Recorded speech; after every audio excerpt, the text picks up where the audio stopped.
saved, it was actually a more effective way and to do that. And of course the fact that we had fighter support as much as we did cut down on the need for the additional waist gunner. And in fact our other waist gunner was assigned to another crew after our 18th mission, and Ted Ulrich was his name. He was not on the mid-air collision. So you mean the fighters were that efficient that towards the end of the war there, yes. you only one guy could flip back and forth? Well, the radio man, of course, could operate a gun, and the tail gunner, and then the belly gunner, and the ball turret gunner, and then the flight engineer also had the top turret right behind the pilot's seating, and of course the nose had guns, 50 caliber guns. Did you guys get credited? Did you ever have to shoot anything down? Well, we shot at a plane on one occasion. Well, yes, but on one occasion there was a plane that was coming in at us at a B-17 coming in at us at a strange angle, and we had heard that they captured the ones that, and they were doing that. They were coming in and blasting. So I said to the fellows, shoot in their direction. right. And see what they do, and they got the hell out of there pretty quick. And I reported that, when we were in interrogation, and so that we, as I said, had been warned that this was a. So you weren't sure if that was Germans in that plane? That's right. It could have been. Just didn't know. Yeah. And but we were all very lucky, but. On one occasion, and I've forgotten what the target was, but it was on the French coast, got over the channel, and my left wing engine on the outboard, number one, caught fire. And as a consequence, there was no way I could keep up with the formation. Right. Still having the bombs and the full fuel. So we basically had to turn around and go back to base. Excuse me. Now, do you automatically shut that engine down and then it can fly? Yes, we had fire extinguishers, and they were effective. And then I feathered the prop, turned the blade in so that it wouldn't spin, and went back with a full bomb load and full fuel load. That can't be too fun. and had no problem landing. Painted it on, as they say. But anyway, after we got out of the plane, we went over to the control tower and to see what was going on. And they reported that the plane that took our spot in the formation blew up. Oh no, from flak or? Flak, I believe. Wow. It turned out that the fellow that, the crew that was supposed to take our position was Bob Griffin and his crew. And I had done some of my training with Bob, so I knew him, and I played bridge with his navigator, Ron Runyon. So after the mission was over, we went over to interrogation and were interviewed, and we were told that what about the plane blowing up that took our spot. So after interrogation, I walked out the door, and here came Bob Griffin and his crew. Oh my goodness. And I went up and shook every guy's hand. They didn't know why, but it was really kind of emotional. I bet. Yeah. And I learned later that it was a plane from another group that had gone into that spot. I didn't know anything about them at all. A week later, Griffin and his crew were all killed. Oh, no. Yeah. His widow lives here in Englewood, I think, Paula Santor. Yeah. Yeah. So even though it was the end of the war, you were still losing a lot of crews. Yeah, sure. And we were flying in very bad weather, very bad weather. When we would take off on some of the missions in the morning, take off on the instruments. I had to put the seat down, watch the instruments, couldn't see the runway, couldn't see the sides of the runway. Oh my God. Oh yeah. And then coming back from these raids, the cloud level would be low, maybe 300 feet, and we did basically, there were about 38 planes in the same pattern, yeah. And I can still remember coming around and being a little right of the runway, and they had fellows down there shooting flares up so you'd line up, and but anyway, I can remember being over here and the runway's here, and then slipping the plane, sliding in. They had a hydraulic systems for control, and you could kick that B-17 around almost like a Piper. Really? So you could. Oh yeah, very versatile airplane for its time. Wow. Yes, yeah. Well, it sure did the job. It got you guys home when it was like that. Yes. Now, I never asked you, when you enlisted, did you have a steady girlfriend at the time, or? Yes, I did, but I didn't marry her. Oh, you didn't? Were you able to, did you get mail from home pretty good? I mean, most of the Army Air Force, they did. Yes, we did, yes. Now, what information did you get about how the ground war was doing? Were you kept pretty much informed Well, of they had stuff? the Stars and Stripes paper, and but we were flying quite often, and what little free time we had, I think we enjoyed ourselves at the pub, so to speak, and played bridge and what have you. And the time went very fast. Of course, as I said, the first mission was February 26th of 45. The last was April 25th, so it was really a 3-month span. March, April, well, actually less than that. Oh, so you flew a lot of missions in a short period of time. Sure, wow. Sure. Yeah, so one of the guys said that's why he joined the Army Air Force. He was a gunner on a B-17, because he said if you joined the infantry in the Army, you might be there 4 years fighting. But if you go in the Air Force, then you know that after a certain number of missions, if you make it through, then... That's right. Wow. Yeah. Well, typically, they made it, they jacked up the number of missions to 35. Right. The lead crews, it was 30. And then, of course, we were limited to 25 by reason of the fact that was the end of the conflict in Europe. Yeah. Now, were they automatically going to just discharge you after that, or how did that work? Well, of course, we basically stayed in Europe until February of 46 with this, by being relocated to southern France. A lot of the fellows went home almost immediately, and they were assigned, of course Japan was still a Yeah, that's what I'm saying. I mean, you didn't know if you were going to have to go to the South Pacific or not. That's right.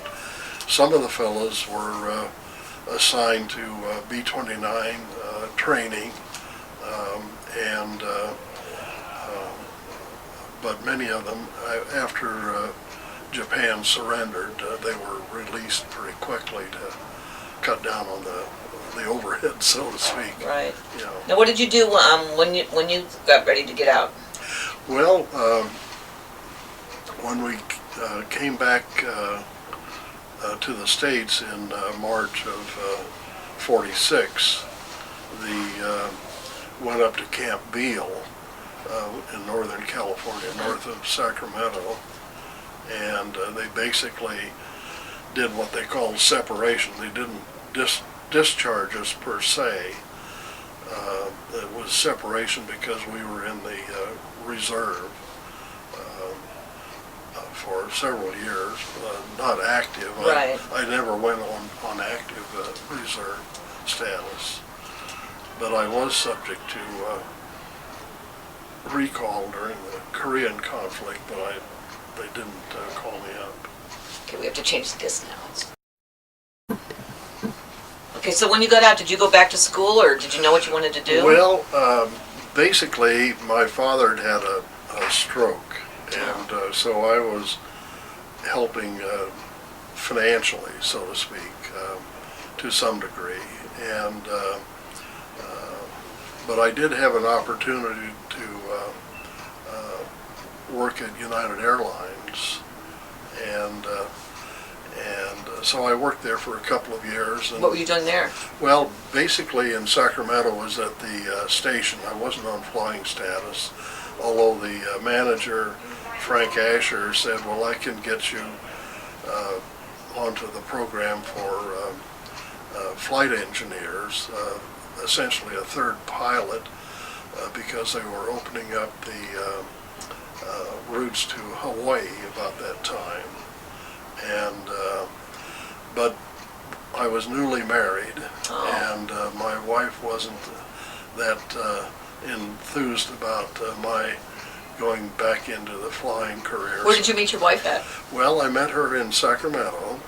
She was from Los Altos, California, and she worked at the Catholic Welfare Bureau as a social worker. She had graduated from San Jose State in '45, and I met her through a mutual friend who was a naval officer, not in the flying, and we were living in a rooming house. Essentially, it was on Millionaires Row, they called it, in Sacramento. It was an estate house, or the house was in an estate, and the elderly couple, they were in their 80s, Oh my goodness. were renting it, and they were renting out two of the rooms upstairs for $18 a month. Oh my goodness. And I paid an extra $5 a month for my car. Oh wow. For the garage of the car. Anyway, Jack Weary and I got together, and he was then plant manager of the Sacramento plant for American Can Company, and eventually became a high executive in American Can, going back to New York. And Jack lives down in Osprey, Florida now, and he and his wife.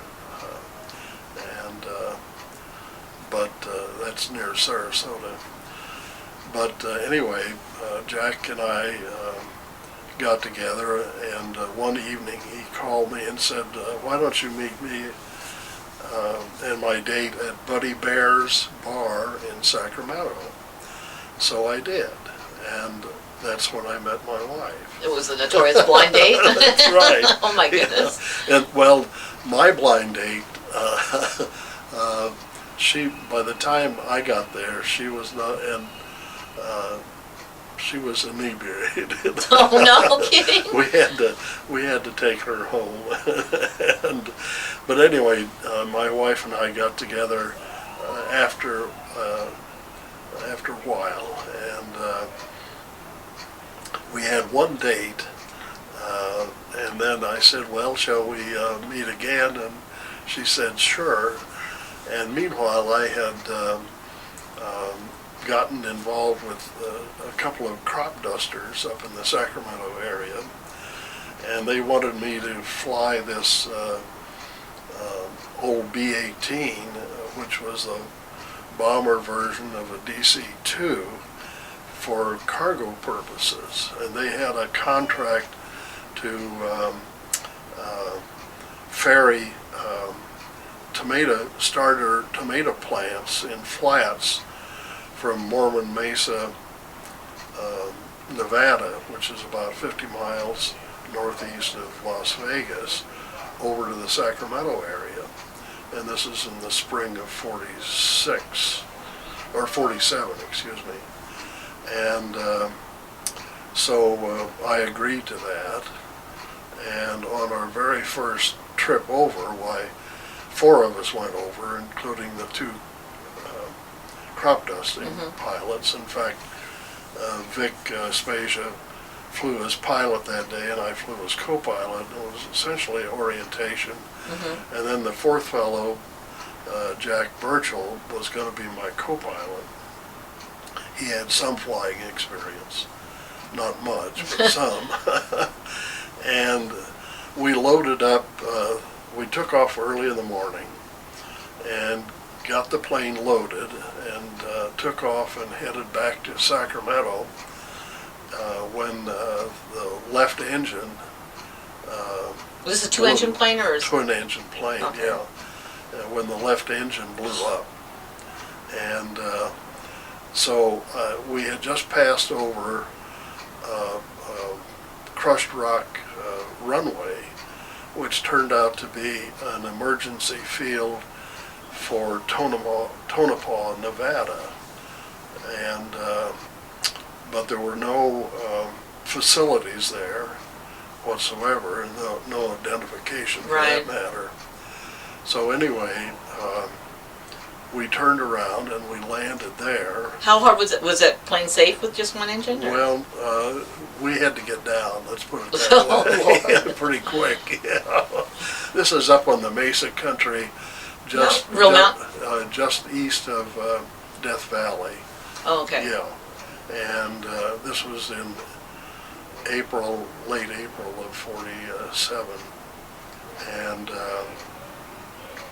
so as I said, we knew we had to get down quick, and so we landed there successfully. And so we looked around and we tried the radio and sent out SOS, but no responses. You're pretty far from anything. Yeah, and I don't know if the radio was really working right. properly or not. This was a leased airplane. And so we decided we would follow this Jeep trail down, hopefully to civilization.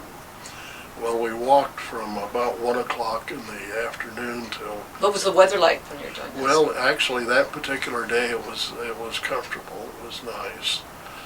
And so we walked till about 6 o'clock that afternoon. And we decided that we would walk until about that time. If we didn't find anything, we'd go back to the plane and stay overnight.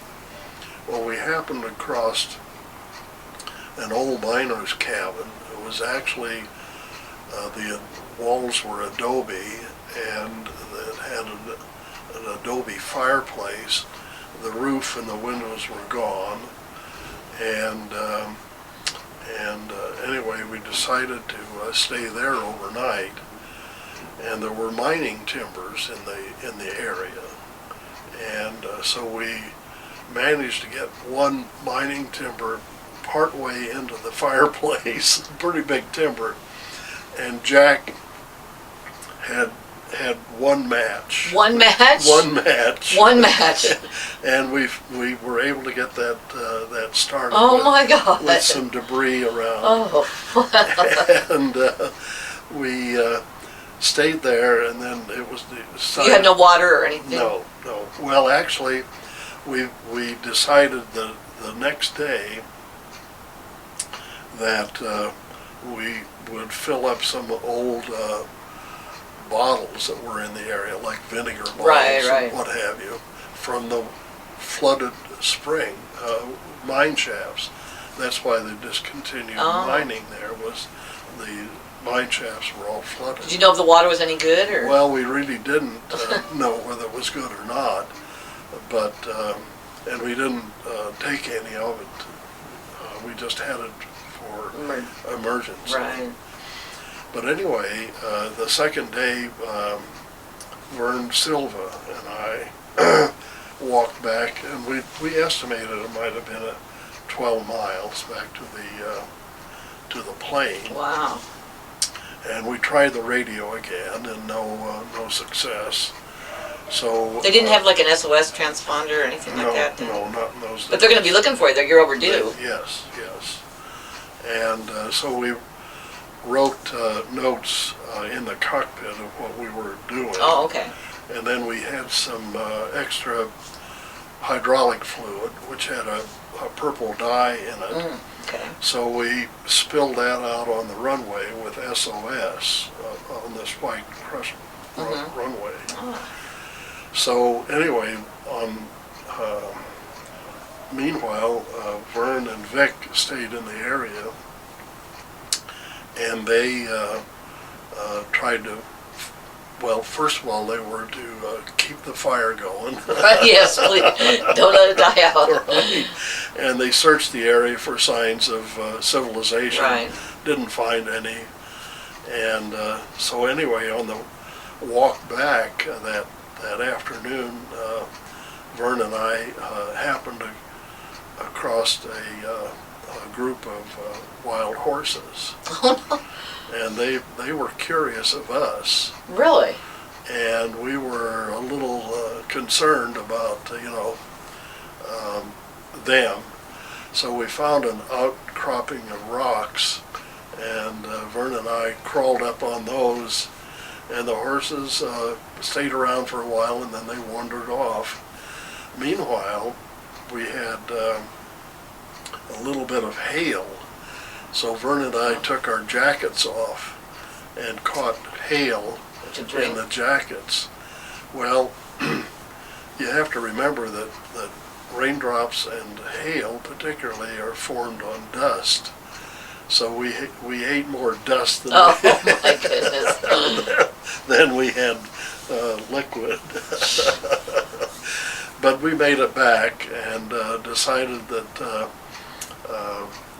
the following morning. Well, you had to be pretty tired and hungry and thirsty by this time. We were all wearing Oxfords. We had no provisions whatsoever, And but we started out early. You hadn't seen any planes overhead or anything? No, not the first 2 days. And on the third day, when we took off walking about daylight,